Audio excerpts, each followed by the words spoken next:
Wis pokoknya gasken cah. Jadi iki posisi Om Irik di Kampung Becik cah. Ini salah satu tempat pendampingannya Om Irik. Iki aku nenggone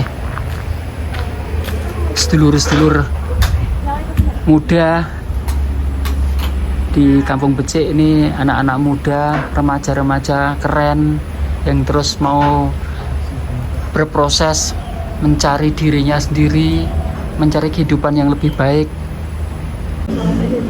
Mbak Ade, sholat dulu ya cah. Jam 4 gue pergi ngobrol ya cah. Sambil santai-santai sharing-sharing cah. Bisa sekon jeru ya cah.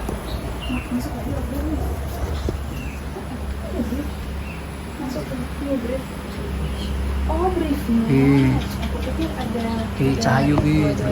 Nah, ayo toh. Iva, saking kopi ini dadi lemune kok ngene. Di. Nat, makasih ya. Aku Om Irik mau mbok duit. Terima kasih ya, berkah kanggo awakmu. Kriting iki. Kriting. Nah. Ayo, ngene apa yo kowe? Cah.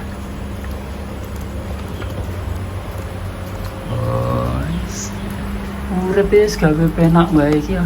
Ya apa ki, Bu? Dark art. Dark art. Dark art. Oh, dark art. Duh. Gawe art wis sing dark lho, Cah.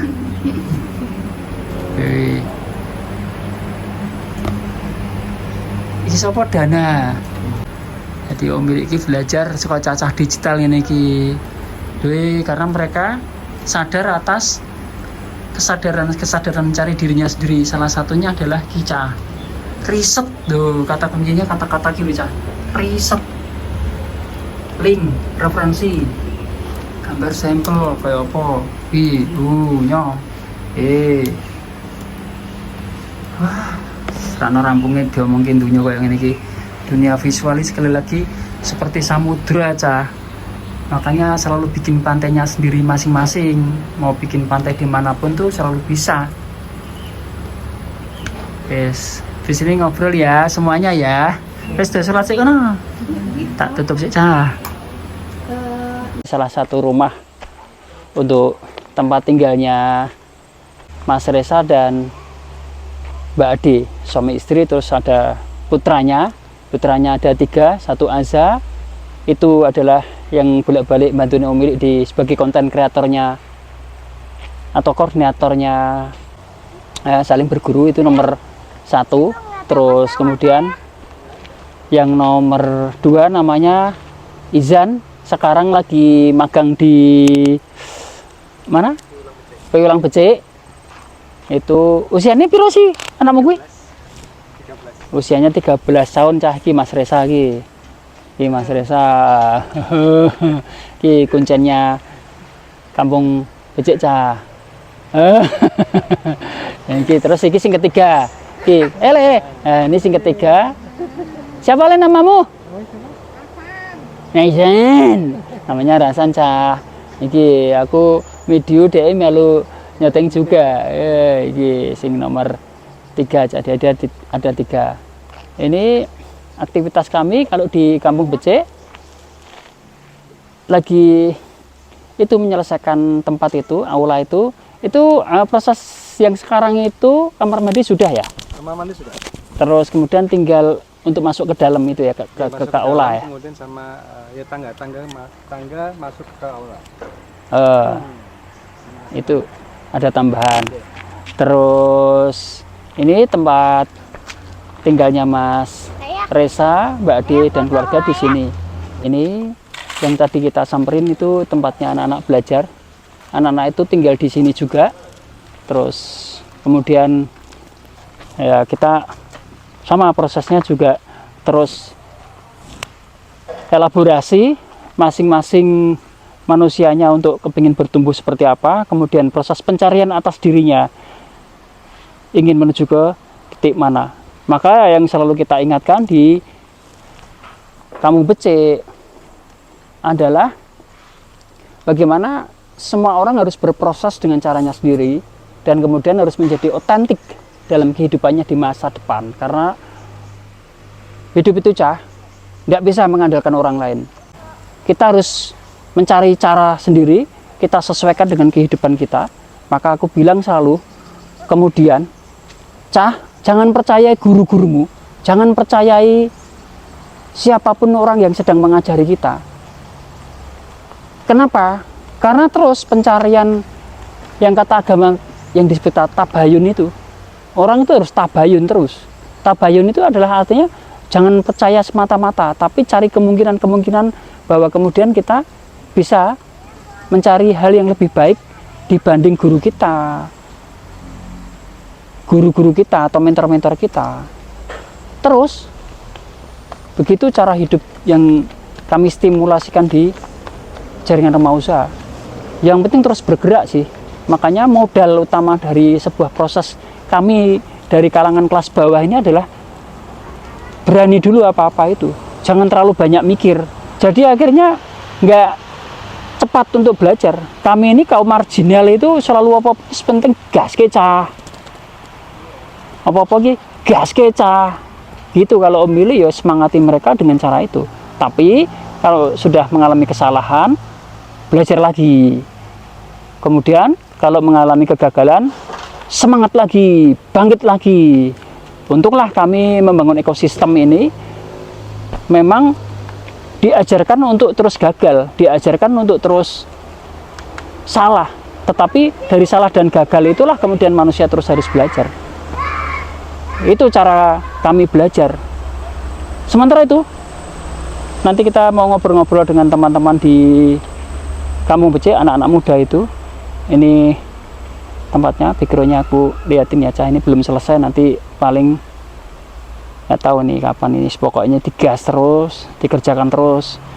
Entah rezekinya dari mana, ternyata ada saja orang yang kepingin memberi infak kepada bangunan ini. Bangunan ini hasil dari infak benar-benar dari wakaf. Hari ini masih keluarganya Mas Aris, dari kakaknya Mas Aris, dari ibunya Mas Aris, dari Pelong Becik. Sementara itu Selamat sore Mbak Ades. Terima kasih sudah main ke Kampung Becik sore ini. Adik-adik semuanya, ini kebetulan alhamdulillah kita dapat kesempatan ngobrol bareng sama Om Willy ya. Ya, terima kasih Mbak Ade. Selamat sore semuanya. Adik-adikku, anak-anakku, kalian semua, sementing semangat, Jadi gini, kita ini kan hidup dalam posisi yang sebenarnya serba rumit dalam keadaan sekarang ini. Kenapa aku bilang keadaan sekarang itu hidup sangat rumit? Karena hari ini kita ini dihadapkan oleh salah satunya adalah media sosial atau kemajuan digital yang luar biasa. Handphone salah satu alatnya itu kan bisa jadi alat yang jahat untuk hidup kita, tapi juga bisa jadi sesuatu yang baik untuk kita ya. Kan gitu kan, buat Diva, Natali, semualah. Makanya harus jadi kewaspadaan sih. Sekarang dirimu sudah di Kampung Becik dan belajar langsung ke Tante Ade dan banyak mentor. Ini kesempatan besar untuk dirimu. Sekali lagi Om Willy ingatkan bahwa carilah dirimu di masa depan lewat sekarang ini prosesnya. Dan proses itu selalu dimulai dengan banyak kesalahan. Proses itu dimulai dari kesulitan-kesulitan. Karena kesulitan dan kesalahan itu sebenarnya adalah pintu ilmu sebenarnya. Saya nggak percaya, tapi kamu harus punya keyakinan bahwa ilmu itu datangnya pasti di tempat yang sulit. Ya kan, dirimu sudah melakukan perjalanan ini, sekarang favormu juga sudah mulai pada jalan, alhamdulillah. Kita terus mikirkan bahwa kemudian uang sakumu terus harus tetap lebih besar. Tiap hari kita mikir gimana ya Mbak Ade ya, anak-anak ini kan kasihan kalau cuman posisi sebegitu. Ya kemudian kalau cuman sebegitu itu apakah salah? Ya enggak juga, karena prosesmu hasilnya ya cuman segitu. Makanya tadi aku ngobrol sama Mbak Ade adalah ya akhirnya apa yang dilakukan? pertama kali yang saya lakukan adalah soal keyakinanmu atas proses belajarmu dulu, itu dulu. Kowe kudu yakin sih. Nek kowe ora yakin, kowe engko ragu-ragu bahaya. Seperti orang beragama sih pada akhirnya. Kowe kalau melakukan sesuatu sama semuanya harus dengan keyakinan. Ketika kowe beragama, entah Islam, entah Nasrani, entah apapun agamamu. Natali Nasrani ya, Katolik ya? Nasrani, Kristen. Oh, Kristen Protestan. Sama. Kowe kudu dengan keyakinan yang seluruh jiwamu, tubuhmu mau meyakini itu. Tapi kan nggak cukup, Bu. Meyakini itu kan nggak cukup. Kalau tidak kita itu, apa sih ekspresi dari keyakinan itu? Kalau tidak bekerja keras, kalau tidak ke gereja, kalau tidak ke masjid, itu apa lagi? Kalau tidak lebih lagi kerja keras. Tapi berikutnya aku mau justru mengatakan gini, kerja keras kok nggak cukup loh Kak. Tapi kowe kudu duwe sistem belief sistemmu itu kudu mbok angkat. Belief sistemmu itu mbok panggil tenan bahwa bagaimana aku seperti orang lain yang disebut kata in'am itu, yang pendapatannya sekarang lebih bagus dari dirimu, dan kamu kejar itu. Maka jadikan in'am itu salah satunya adalah pemantik hidupmu. Ini aku sedang nyontohin in'am, padahal ketika kemarin ada yang datang ke rumah Sasongko, bisa jadi Sobri, bisa jadi atau Piki atau Sobri, gitu Kak. Kebayang ya? Nah, harus berangkat dari pertanyaan dirimu sendiri. Apa sih yang sekarang itu mengganggu dirimu? Padahal sementara aku melihat, menyaksikan sendiri, kamu sudah kerja keras. Tapi kenapa hasilnya kok nggak bisa dang-dang ngegas gitu? Silakan aku membuka pertanyaan, nah kita diskusi. Yes. Oke, dirimu Diva. Tentang ruang sulit, kita itu apa harus selalu berada di ruang sulit? Terus apakah ruang sulit itu kita bisa keluar dari ruang sulit? Oke. Aku kasih kesempatan satu pertanyaan lagi. Aku mohon izin nanti 30 menit aja. Jadi nanti angka panjangnya itu, jarum panjangnya di angka 9. Aku berarti ini ada janjian juga. Habis ini langsung di Semarang ada janjian sama aku. Oke. Ya, Satu pertanyaan lagi. Tadi ya. Aku tuh kayak Pakai itu Kak.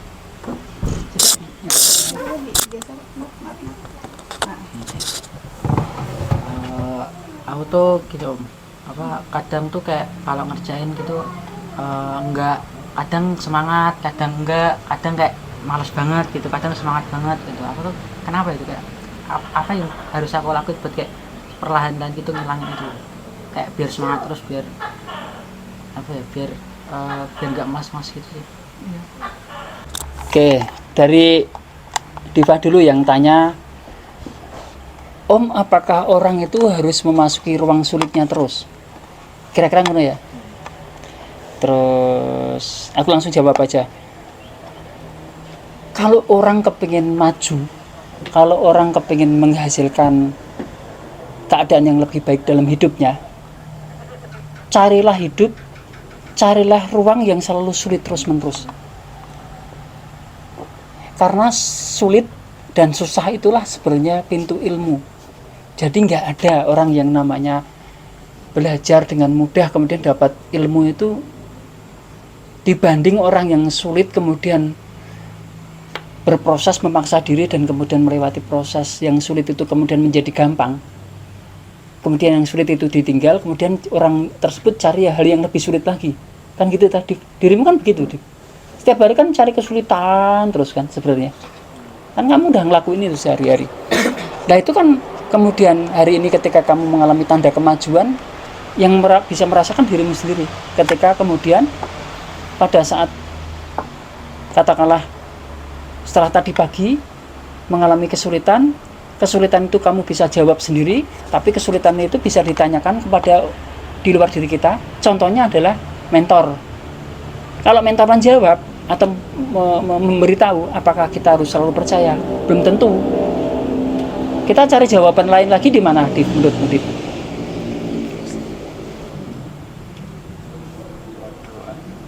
Lewat doa, bisa lewat doa. Ada lagi yang tahu lewat apa? kita ngobrol dengan diri kita sendiri. Salah satunya adalah lewat internet. Ya jawabannya udah internet gitu. Bener tak? Lah padahal kan kuwi ning ngarepmu. Lah kok kowe ora takon kuwi, kowe takon ning internet kuwi. Kemudian apa sih kesulitanku itu? Apapun kesulitanmu loh. Apapun kesulitanmu loh. Dan itu semuanya akan terjawab. Semua ada, pertanyaan di internet itu ada semua. Contoh ya, aku ngasih contoh. Div, kamu kalau ngikutin di vlognya Om Willy, kamu sempat tahu nggak Om Willy bikin vlog? Ya, ada judulnya begini.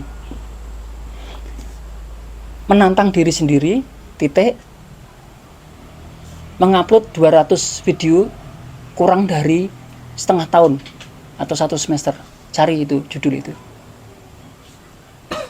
Kamu tahu kan, Om Willy itu kan hidup dari sisi keluarga kan sudah selesai karena anak Om Willy yang paling kecil kan sudah nikah. Kemudian secara bisnis semuanya tersistem udah jalan. Terus apa lagi? Di rumah semuanya tata kelolanya sudah jalan, baik di rumah tangga semuanya sudah terurusi secara sistemik. Di luar rumah tangga, di sekitar kawasan rumah Sasongko, di luar rumah ya. Induk atau rumah inti itu juga sudah ada yang ngurusin. Kemudian pertanyaannya, ngapain sih Om susah-susah bikin vlog, kemudian nantang-nantangin orang dengan menantang diri sendiri, terus ngeposting dengan kata 200 video. Itu Om Willy sedang mencari kesulitan, Div. Ternyata setelah ada kesulitan itu, ternyata bener, Div, hari ini aku belajar ngevlog itu mulai, kamu ingat, kamu cari itu mulai ngeposting pertama tanggal 11 September. Hari ini tanggal berapa? 27 berarti 27 kurang 11 berarti berapa? 15. Artinya kan baru 2 minggu. Cek, percaya nggak percaya, sudah 40 video. Cek. Dan kamu boleh cek lagi, Div. Kira-kira Om Willy ngelewatin ruang sulit nggak? Bukan sebelumnya nggak pernah ngevlog, di depan kamera kan nakutin kan. Wih, nakutinnya pol. Sekarang aja sudah mulai agak sedikit bisa acting, kamera di sini, pura-puranya nggak kelihatan. Tapi sebenarnya bukan hanya mentalnya sendiri yang belajar loss itu. Wah, mental loss sih belajar yang loh. Terus makanya cari cara, Div. Nah, dirimu ketika memasuki orang sulit, yang terus akan sulit terus, yang akhirnya jadi pertanyaannya Radit, loh, Om, masalahnya nggak jauh berbeda dengan aku. Radit kan bertanya begitu, kira-kira begitu. Karena aku hari ini kadang semangat, besok nggak semangat, besok lagi semangat, besok lagi semangat, besok nggak semangat. Kemudian 7 hari lagi nggak semangat. Terus gimana, Om? Makanya mbak sadari tentang bagaimana kita apa sih namanya, kalau di bahasa sok-sok pinter namanya cari pemahaman. Contohnya ya, Om Willy kenapa sih mau ngevlog susah-susah? Ya karena Om Willy nyari cara supaya Om Willy itu belajar lagi. Nah, pintu belajar itu kan berarti kan sulit. Kemudian cari namanya apa sih? Cari pijakan. Nah, nyari pijakan itu, cari pemahamannya adalah dengan cara aku harus istiqomah. Kalau andaikan aku tidak istiqomah, tidak ngupload setiap hari, karena aku udah ngomong 200 video, nanti satu saat pasti kalau ada bolong sekali atau 2 kali, nanti yang paling mengingatkan kita itu adalah orang yang paling dekat dengan kita. Bisa istri, bisa anak, bisa sahabat kita sendiri, bisa dari teman-teman jaringan rumah usaha. Tapi yang paling Om Willy tunggu adalah biar Om Willy dimaki-maki sama netizen. Ngerti maksudku? Ngerti ya? Makanya sekilas kalau tidak salah, Dana ya, itu kan sudah ngevlog ya, udah ya. Siapa sih? Lah, kamu itu tuh kamu harusnya bersyukur bahwa kamu itu udah melewati yang Om Willy itu baru belajar mulai nih. Kamu enggak, kamu udah melewati itu. Tapi bayangkan waktu kamu belajar pertama kali, apa ya nggak kikuk di depan kamera, ya kan? Setengah mati. Sekarang subscribe-mu berapa? Enggak, tak masukin itu. buat pribadi. Oh, buat pribadi. Nah, itu buat pribadi. Terus pertanyaan, buat pribadi ngapain bikin-bikin kayak gitu? Itu kan cari sulit. Nah, carilah pemahaman itu. Misalkan, oh biar aku ngupload sejumlah 200 sebelum setengah tahun, aku cari cara. Untuk memahami itu, cari konsekuensi logisnya, biar dimarahin netizen misalkan. Tapi intinya adalah cari istiqomahnya. Jadi kalau begitu aku harus istiqomah. Tapi dari semua netizen marah sama tadi istiqomah itu, pasti ketika kita melakukan kesulitan itu harus mbok pahami satu yang paling penting. Sebenarnya apa tujuanmu? Ruang sulitmu itu tujuanmu apa? Tadi loh, tujuanmu misalkan biar penghasilanmu tiap bulan, uang sakumu katakanlah biar bisa 2 juta. Itu benar. Makanya ciptakan di pikiranmu. Itu yang hari ini harus kamu ciptakan, kamu visualisasikan, kamu bayangkan. Kalau kamu sudah membayangkan 2 juta 1 bulan uang sakumu, itu kemudian punya konsekuensi logis di bawahnya, urutan-urutannya. Kalau sampai sebulan aku nggak mencapai target, katakanlah order berapa, misalkan $300 atau $400 misalkan, nah itu kan harus jadi konsekuensi logismu, konsekuensimu untuk ngejar terus toh, Div.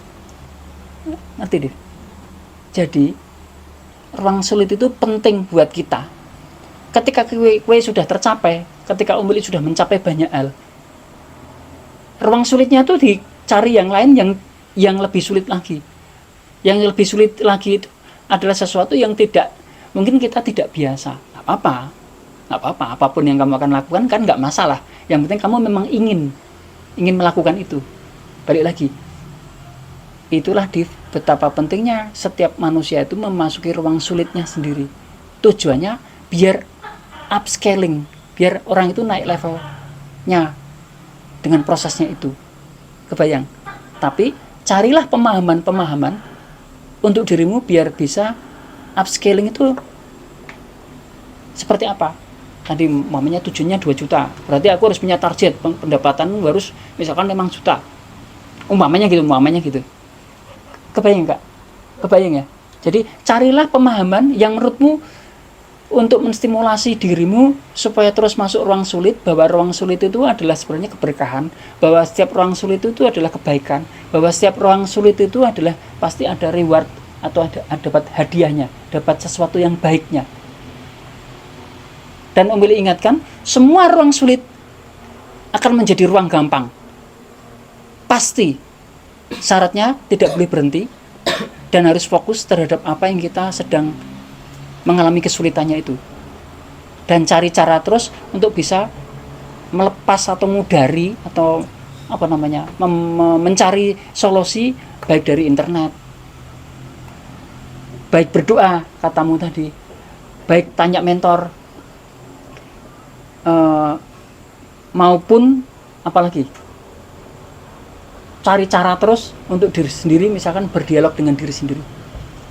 Itu ya, Div. Dirimu mulai biasa. Usiamu berapa, Dit, sekarang? 15. Ya. Nek usiamu 15 tahun ya nggak apa-apa. Orang namanya up and down itu biasa, nggak masalah. 16 tahun ini kan usia yang juga masih bermain-main, nggak masalah. Tapi kan di usia yang sekarang 16 pun kan senaik dan turunnya itu kan kamu, kalau aku misalkan tanya dirimu itu kesetnya berapa persen dibanding sregepmu? Mungkin 30 kesetnya. 30%-nya males gitu, kadang-kadang down gitu. Ya nggak apa-apa, nikmatin. Kayak cah sekolah kuwi anggere angkone 30% angkone 7 ya berarti munggah kelas wis ngono wae.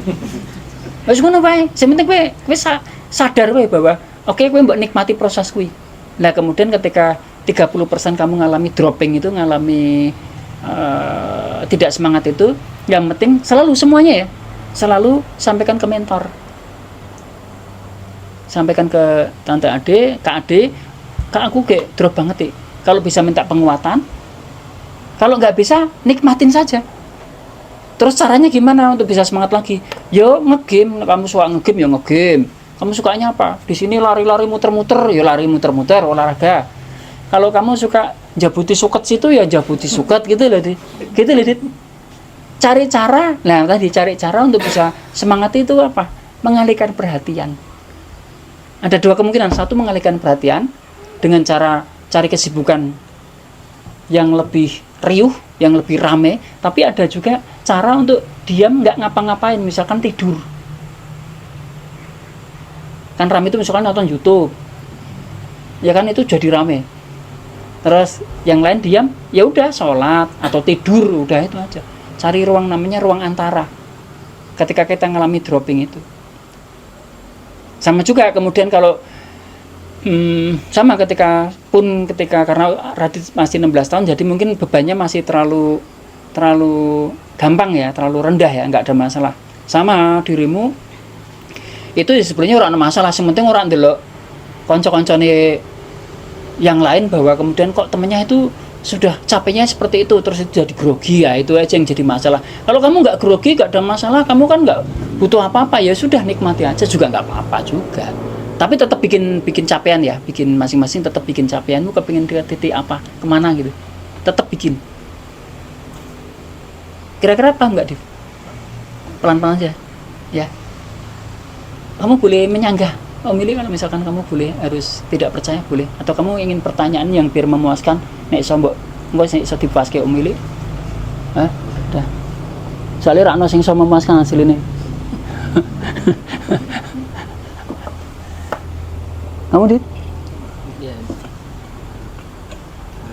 Ya, dinikmati aja, nggak apa-apa sih. Makanya ketika mengalami drop, cari ruang antara. Segampang itu aja. Nggak ada setiap orang memilih sama. Makanya aku tuh biasanya ketika mengalami kejenuhan, semua orang kan gitu, mengalami kebosanan, selalu cari ruang antara. Aku sih nonton film itu ya bisa aku di Netflix ya. Nah, nonton filmnya Omili itu bukan hanya nonton film hiburan, tapi nyari dokumenter. Apakah harus masuk ruang sulit? Ya, seperti yang jawab sama Omili tadi sih. Kalau kita mau maju, ya pasti harus masuk ruang sulit gitu. Iya. Pasti itu. Ruang sulit itu udah jadi sunatullah. Jadi kepastian bahwa kepingin hasilnya bagus ya harus melewati yang paling sulit, susah. Nggak ada orang yang kemudian sekarang mengalami keenaan itu, ya nggak ada. Ya sama ketika orang pacaran langsung do studi yang kepingin nikah itu kan ya podo. Kudu ngumpulke uang, harus ngumpulin uang dulu untuk nikah. Lah sebelum ngumpulin nikah aja kudu dengan pasangannya aja harus benar-benar positive thinking terus. Kamu jangan-jangan pacarnya di sana cari pacar lagi, itu kan ya kan gitu ya. Nah, bagaimana kita jaga positive thinking terus itu loh. Kan ruang sulit yang kita masukin itu kan sebenarnya bahwa membawa pikiran kita itu harus selalu dalam keadaan positif terus. Itu kan intinya kan kayak gitu. Makanya yang dibutuhkan dari itu semua kadang persangkaan baik toh. Kita menyangka itu semuanya tentang kebaikan. Kalau tidak begitu caranya ya kita akan punya kesulitan untuk naik level gitu kan. Ya Kak, siapa lagi Kak? Berarti Wahyu karo Aulia ya, berarti 2 aja ya, terakhir ya, berarti ini berapa jam? Tinggal 10 menit. Wahyu dulu. Aku tuh masih kayak gimana ya? Nggak bisa itu loh, nge-share ilmu teknis gitu. Kayak ragu gitu ngajarinnya, bener nggak ya? Kok dalam pikiran itu gitu. Siap. Gitu. Caranya gimana? Cara nge-share ilmunya? Oke, siap. Terima kasih. Yuk. Kita kan hidup harus berpikiran positif terus. Lihat di sisi lain kita juga harus mikir kemungkinan terburuknya tuh gimana. Lihat itu cara baginya gimana? Mbok kayak contoh harafiah misalkan. Kayak semisal ada orderan, terus aku bisa nggak ya? Kan harus berpikiran positif kalau aku tuh bisa. Tapi kita juga harus mikirin kemungkinan terburuknya tuh apa gitu. Ya. Cara bedainnya gimana? Oke. Siap. Terima kasih. Ya. Ya sesimpel ini aja aku jawab puisi ya, Bu. Jadi tahu apapun yang datang pada hidup kita itu, apapun yang datang pada kita ketika kita didatangi oleh kebaikan maupun keburukan, yang selalu kita cadangkan kan selalu ruangnya adalah dua itu, yang seperti yang kamu ngomong itu. Satu, bahwa apa yang kita akan handle itu, apa yang akan datang kepada kita itu bisa jadi bisa kita atasin atau bisa kita kerjakan. Bisa jadi begitu. Kalau kita bisa kerjakan berarti kan nggak ada pertanyaan lagi, oke kan? Nggak ada masalah kan? Berarti udah clear. Sekarang kalau yang terjadi kedua, ketika apa yang kita lakukan itu tidak berhasil, terus kemudian pertanyaannya terus apa masalahnya gitu loh. Jadi kan nggak apa-apa. Makanya ketika kita membawa ruang positif itu adalah kita selalu pikirkan dalam hidup kita, tidak ada satupun dari apa yang kita lakukan itu selalu akan berhasil. Jadi berpikir di dalam otak kita itu selalu ruang rangkap. Dua hal yang selalu satu bisa berhasil dan satu lagi itu bisa gagal. Apakah itu masalah ketika kita menyiapkan mental gagal atau menyiapkan mental salah? Enggak. Karena orang baik itu adalah selalu menyiapkan dalam keadaan diri kita itu selalu siap. Siap salah sama siap gagal loh. Itulah kalau di bisnis namanya mitigasi resiko. Selalu siapkan resiko karena semua keadaan ketika kue siapapun di sini kamu pacaran. Contohnya gitu nek kue jomblo sih enak ya. Karena rak perlu ono resiko kan. Tapi resikomu kan cuman bayang ke wong liya ki enak ya ndiyang ngono to. Ya, tapi saiki nek kowe ndiyang kan kowe sebenarnya memikirkan dua keadaan yang berbeda. Satu, bagaimana harus menjaga yangmu atau pacarmu itu, tapi sisi yang lain kan kowe duwe rasa khawatir kan belum tentu kowe hubunganmu kan selamanya kan berhasil. Belum tentu. Maka siapkan kalau sewaktu-waktu kamu pacaran ya bisa gagal juga. Terus saya gagal terus kenapa? Ya nggak apa-apa, tapi belajarlah dari yang gagal itu. Belajarlah dari yang salah itu. Sama pertanyaan itu berlaku untuk semua hal. Tentang ketika di Fiverr ada pekerjaan, katakanlah $300. Ketika pekerjaan itu kamu bisa petakan dan ini pasti kamu bisa lakukan. Kalau kamu tidak bisa mengerjakannya ya gampang toh. Bilang sama Kak Ade, lempar ke ekosistem. Selesai sudah. Yang penting kamu ada kesepakatan dari harganya kamu beli di kelompok berapa, kemudian waktunya kapan, kualitatifnya, kuratorialnya harus kamu jaga dengan seperti apa. Kan itu aja standarisasi yang sudah kamu janjikan dengan klienmu. Cuman masalahnya apakah itu selalu berhasil? Belum tentu. Bisa jadi kamu lempar ke teman lain, itu misalkan desainnya nggak bagus. Ya kan dari situ kamu belajar, bisa memberi masukan kepada teman lain itu. Atau kalau sudah deadline-nya sudah terlalu mepet, ya sudah kita harus lega, udah harus dengan keadaan yang apapun, ya terima. Artinya positive thinking itu adalah ketika bahkan kita dalam keadaan yang paling nggak baik pun harus tetap menjaga diri dalam keadaan terus positif.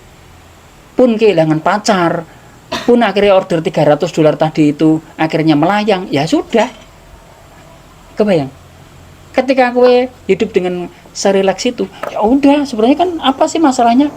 Itulah yang disebut tadi berkaitan dengan ruang sulit itu. Ruang sulit itu adalah ketika kita mengerjakan sesuatu terus tidak sesuai dengan janji yang kita mengatakan kata sesuatu itu kepada klien. Itu kan contohnya kan kayak gitu kan. Kemudian kita merasa menjadi bersalah. Ya bersalah secukupnya lah. Kalau udah salah ya terus belajar lagi mau biar tidak melakukan kesalahan seperti apa. Kebayang Bu? Tahu ya? Ya. Intinya bekalnya adalah jaga positive thinking itu dalam keadaan bahkan kue iki resikonya adalah yang negatif atau yang jelek atau yang nggak baik atau nggak enak. Dah itu aja jaga. Udah itu. Hidup itu semudah itu. Nggak usah kamu pikir yang sulit-sulit. Kanggo Wahyu yuk. Iki berat banget sih yuk. Gini. Pertanyaanmu itu adalah pertanyaan di mana gimana Om? Aku tuh sulit nge-share ilmu gitu kan kira-kira. Aku tuh agak punya bahasamu sendiri ya. Nah terus pertanyaanku gini, terus masalahmu di mana yuk? Apakah kowe keberatan nge-share ilmu? Enggak. Lah enggak keberatan nge-share ilmu. Berarti enggak ada masalah apa-apa. Artinya ketika kowe nge-share ilmu, kowe ngajarin orang lain, kamu belum seperti apa adanya wahyu. Belum otentik. Ya. Otentik itu adalah seperti apa adanya wahyu. Jadi anehnya aku ngajari kowe ngene iki ya. Misalkan, yang penting yang lain terima ya, yang penting terima. Terus nanti objektifnya ketika sama wahyu, kalau wahyu sudah mengatakan itu, yang lain yang belajar, ora usah digawe rumit. Wahyu ku nek ngajari tangane tok sing mlaku cangkeme blas ora baik, misalkan cuman diem bar ki ngene ya, bar ki ngene. Cuman gitu tok. Ya terus kowe nek wahyu otentik ngono kuwi, dan yang penting kowe kan yang sedang belajar ke wahyu. Ya penting kan sadari bahwa carane wahyu ngono ki ya kamu terima aja, kan enggak ada masalah. Kebayang maksudku? Dana misalkan belajar ke wahyu, carane wahyu ngajari kayak ngono kuwi. Ya wes gitu. Gak ada masalah. Lah buat kamu apa masalahnya yuk? Kayak ini loh. Apa ngajari Dana? Oke. Dana itu masuk nggak ya apa ininya yang aku ajari tadi gitu loh. Yang kayak teknis-teknisnya gitu loh. Ilmunya masuk nggak? Nah, oke. Nah, sekarang itu kan satu hal pertama. Kalau kamu merasa ngajari orang kemudian seperti kamu merasa bermasalah, itu baru hal yang kedua. Tak ulang ya. Kamu bilang, aku tuh sulit ngajarin orang. Itu satu hal kan. Oke. Terus aku bilang sama teman-teman yang diajari, ya terus apa masalahnya? Yang lain kan diajari asal ngerti wahyu seperti itu. Yang konco-koncomu yo nampa keadaan kuwi yo. Dana kira-kira menerima enggak keadaannya yang diajarkan oleh wahyu itu? Menerima, enggak ada masalah toh? Kamu bisa memahami toh? Nah, itu kan dengerin. Jadi terkonfirmasi bahwa di sini dipastikan bahwa kowe kan ra masalah. Terus hal kedua muncul. Aku tuh merasa masalah ya, aku ngajari kayak ora optimal gitu. Kata-katamu kan kemudian muncul kayak gitu, mungkin bahasan gitu. Ya sudah, kalau kamu sudah menyadari kalau kamu tuh kurang cakap mengajari, belajarlah untuk cakap mengajari, kan ngono baru pertanyaannya. Terus kemudian aku takon mbak kowe yuk. Terus menurutmu caranya ideal ngajari ki piye? Misalkan piye? Menurutmu kanggo Dana ki sebaiknya seperti apa? Misalkan.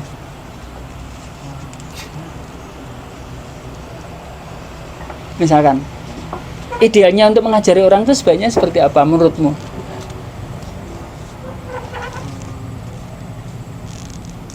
Ya sesuai kata-kataku kan agak kasar gitu. Kalau jelek ya bilang jelek gitu. Gitu. Cara ngajarinya aku belum. Gitu. Ya. Kemudian kan kamu sebenarnya kan di dalam pikiranmu kan punya bentuk idealnya sendiri. Ini cara ngajari, berarti sebaiknya aku tuh harusnya lebih memperhatikan kepada yang tak ajarin. Misalkan Tante Ririn ki sing tak ajari, ngene ya Tante. Nek narik garis ki carane ngene. Kalau kamu menurut kamu idealnya seperti itu, ya kamu ngomong aja sama si Dana yang kamu ajarin. Kalau Tante Ririn Dana ya kamu ajarin itu. Bayang ya? Ya. Nah, carilah bentuk yang kamu menganggap dirimu bermasalah. Untuk cara ngajari, carilah cara dirimu sebaiknya idealnya itu aku ngajarin orang seperti apa. Terus tanyakan kepada dirimu, biar kamu tuh nggak merasa nggak enak. Intinya kan merasa nggak enak tuh itu tadi. Tanya kepada diri sendiri. Aku kayaknya kurang cakap di sini, kurang bagus. Aku ngomongnya terlalu to the point, terlalu langsung. Enggak, aku mulai besok mulai belajar, mulai senyum, misalkan senyum. Ke Dana misalkan. Kalau Dana, misalkan kamu senyum sekarang sama Dana, coba kamu. Jajal aja. Yuk sekarang kamu ngajari Dana. Sekarang jajal aku saiki mau madhep Dana. Kowe madhep ke Dana. Kowe madhep. Nah. Salting. Ora, kuwi coba. Kayak mesem. Terus kan ndelok rono. Salting. Artinya kan pasti membalas senyumannya. Bener enggak maksudku? Itu kata agama loh. Kalau ada kebaikan yang kamu lempar kebaikannya, pasti berbalik arah itu ratusan kali kebaikannya. Pasti itu hukum, itu udah nggak usah kamu tolak. Senyum dulu. Dan sedan. Waras toh awakmu. Pikiran yuk waras toh. Misalkan gitu. Sambil sesantai mungkin itu. Nah, buatlah sesantai mungkin. bikin suasananya sing menurut dirimu tuh yuk segampang mungkin itu kayak apa gitu. Dirimu yang tahu soalnya. Yang kamu anggap tadi kan kamu nganggap masalah, kemudian kamu ingin tidak bermasalah seperti apa, ya kamu idealnya seperti apa, karena masing-masing orang itu kan berbeda-beda, nggak tahu kita. Kebayang yuk? Iya. Yes ya? Cukup ya? Yes ya? Aku closing ini. Jadi pertama, aku mengingatkan ke adik-adik semua, ke awak muka becah, bahwa intinya kita ini selalu harus menjaga persangkaan baik terhadap hidup kita sendiri. Itu yang diulang-ulang sama Umili, berulang-ulang.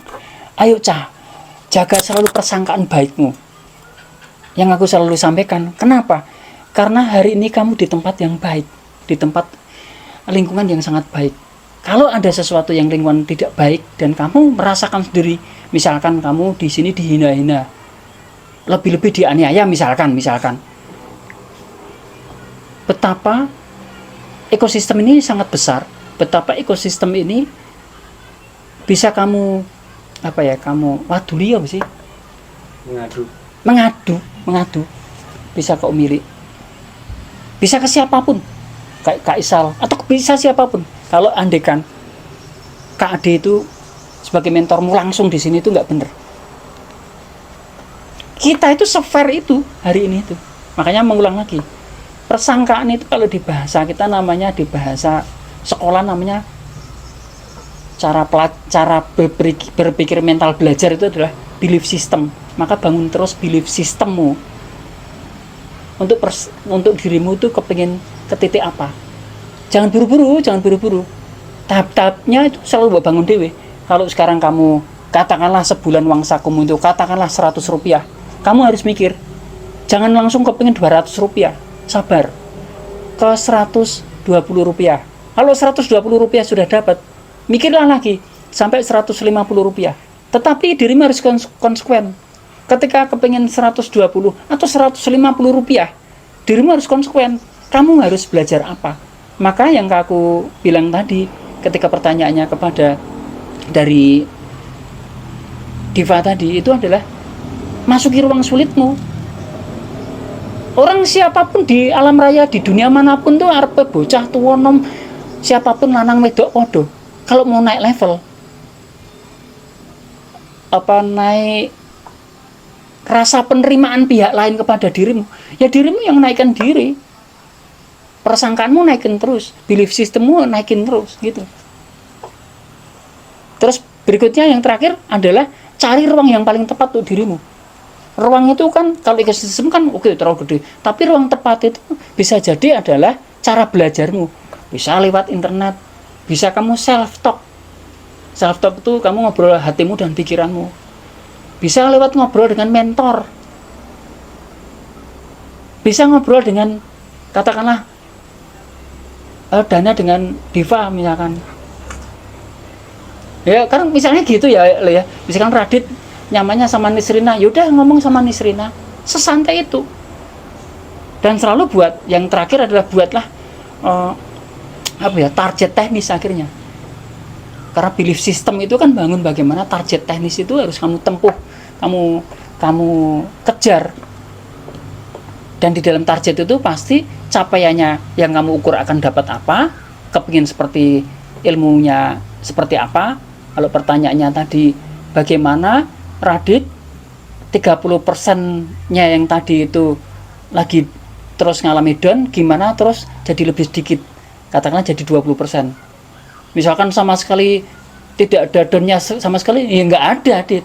Orang itu hidup itu mesti di atas 20%, ya wajarnya ya ada masa jenuh, masa bosan, masa down, ya semuanya ada.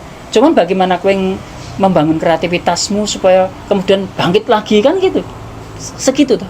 Nah, bagi Wahyu kemudian buatlah target kepada dirimu, bagaimana kamu ngajarin orang lain yang kamu sebut sebagai bentuk yang paling ideal itu dengan cara tadi self talk, ngomong diri sendiri lewat internet, ngomong sama tante Ade, tanya masukan dari orang yang justru yang kamu nggak pernah langsung hubungan sapa biasan kowe jarang karo Aulia apa Nisrina, ya udah takon ke Nisrina apa Aulia, aku mbok kei masukan rapopo apa adanya. Nah di situ yang sebenarnya memungkinkan yang disebut kata lingkunganmu itu ya nggak usah ke ekosistem yang lebih besar, nggak usah keluar dari kampung becik ini, tapi hanya dari situ saja udah langsung kamu itu kalau mau memasuki ruang sulitmu terus ya pasti hadiahnya adalah ilmu lebih baru seperti itu.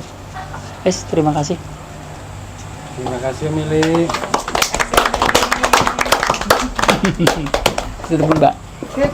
Aduh, terima kasih banyak. Ya, mudah-mudahan obrolan sore ini bisa jadi penyemangat proses kita semua di sini ya. Amin. Amin, amin, amin ya Allah. Amin, Terima kasih banyak amin. Om Ya, sama-sama. Terima kasih. Kita pokoknya. Iki jenenge vlogger.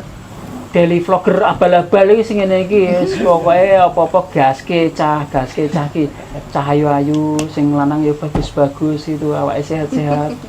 Iki mau bar ngobrol santai tentang ya apapun urip wis pokoke diobrolke, sing penting setiap orang itu mau melakukan kesulitannya, memasuki ruang sulitnya, dan semoga setiap ruang kesulitan itu selalu kita dapat hadiahnya tentang kebaikannya atau tentang ilmu. Terima kasih ya Cah, semangat terus Cah, pokoknya Semangat, gaskan. semangat, semangat, semangat, semangat, semangat.